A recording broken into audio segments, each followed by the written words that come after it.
ça.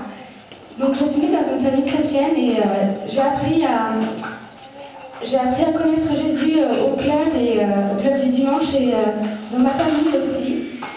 Et un jour, j'avais des doutes sur son existence parce que mes parents m'ont toujours dit que Jésus il était vivant. Je le croyais, mais j'avais des doutes sur son existence.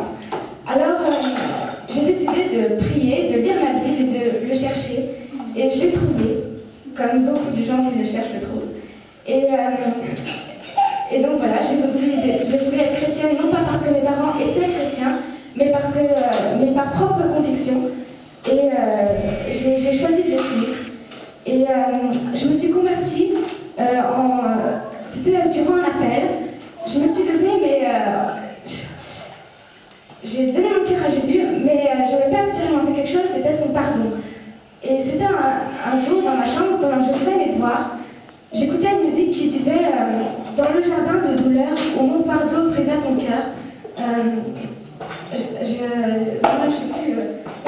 Il dit à Dieu dans sa peine, ta volonté est non la mienne, et après ça fait Dieu Tout-Puissant, roi serviteur, tu nous appelles tous à te suivre, et là, j'ai compris que Jésus, il était mort pour me sauver, et pas seulement il était mort pour moi, et j'ai vraiment réalisé ça, et j'ai pleuré, et je lui ai demandé pardon, et je lui ai consacré ma vie.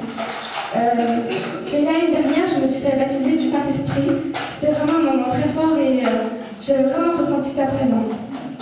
Et donc, j'ai quand même eu, malgré tout ça, des moments de découragement où j'avais l'impression que Dieu m'avait abandonné. Mais à chaque fois, il est venu vers moi et il m'a donné par un verset, par une prédication, ou des fois par des gens qui m'entouraient, qu'il était toujours là et qu'il ne m'abandonnerait jamais.